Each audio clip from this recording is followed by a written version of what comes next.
What's up, everybody? Welcome back to another movie review. Today we're talking about 1992's Basic Instinct. Sharon Stone, Michael Douglas, Hank Pym, Ant-Man himself, the first Ant-Man, not Paul Rudd's Scott Lang, but Hank Pym Ant-Man is a detective way back in 92, and he is a handsome detective. I love the glasses, I love the slicked back hair, I love the suits, I just love how everything looks in this movie. George D'Annunzia,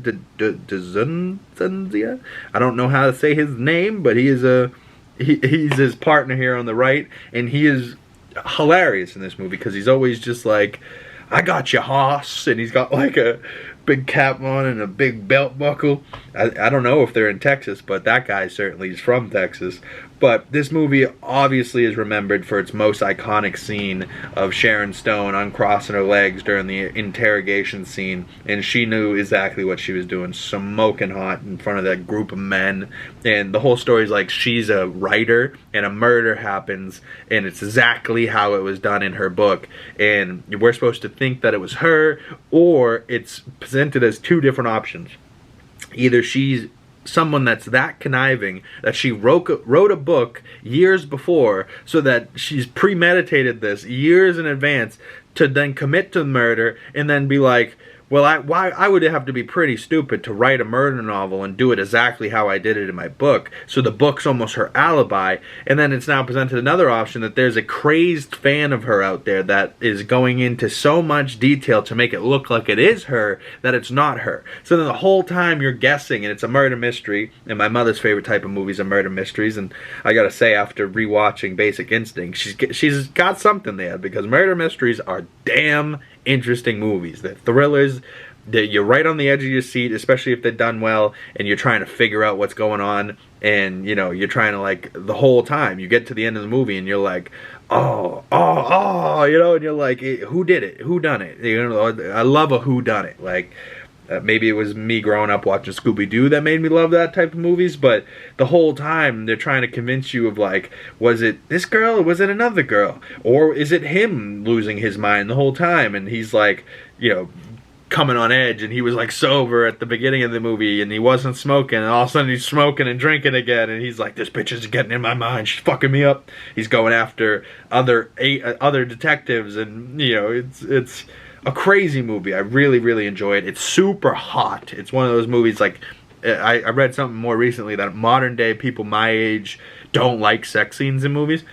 Fuck are you guys talking about? Like, a sex scene in a movie doesn't make the movie better or worse unless it needs it.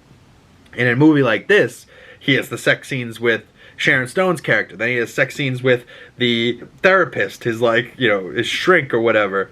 And then towards the end of the movie, it turns around and it's like, oh, wait, whoa, the shrink's been lying to him. The shrink's losing her mind, too. And then the whole time you're questioning, you're like, wait, was it the shrink the whole time? Was it her the whole time? What, did she kill her parents, the Sharon Stone's character, and the other guy? And, like, there was a couple other murders that they had found out, like, oh, shit, this might have definitely been her. And then there was maybe one or two murders that they found out that could have definitely been done by the therapist. And I'm like, wait, no, so now there's two murdering bitches on the loose? And then he gets one thinking she's pulling a gun on him, and then he goes in her pocket, it was just keys, so he's like, fuck no, she wasn't pulling a gun, but she's still acting really weird, so she could be the bad girl, the villain, whatever, the murderer. And then the end of the movie comes, and he's having sex in bed with Sharon Stone's character. And he's like, we're going to live happily ever after. And she's like sitting there like this. And you're like, oh God, she's going to pull out the ice stick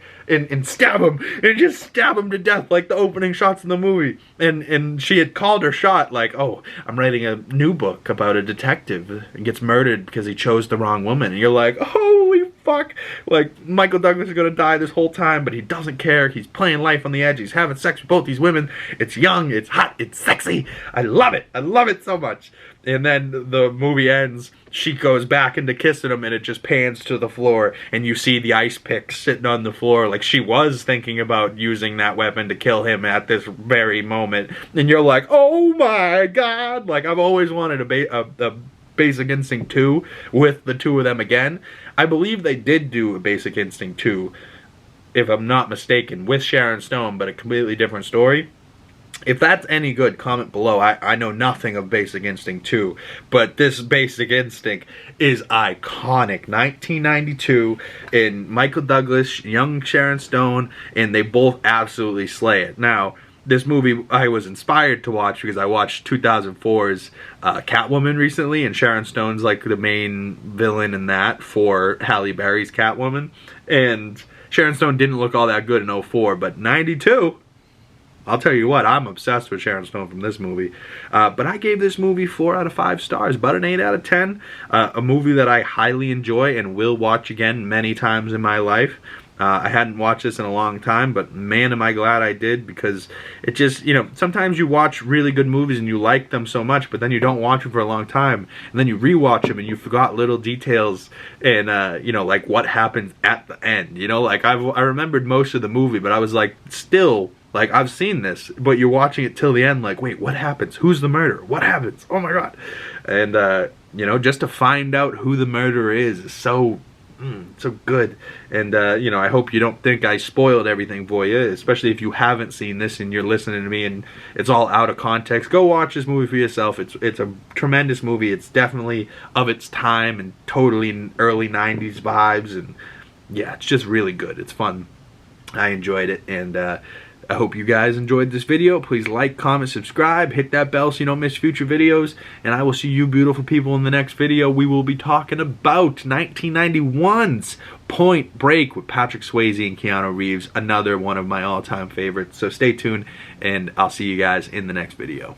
Peace.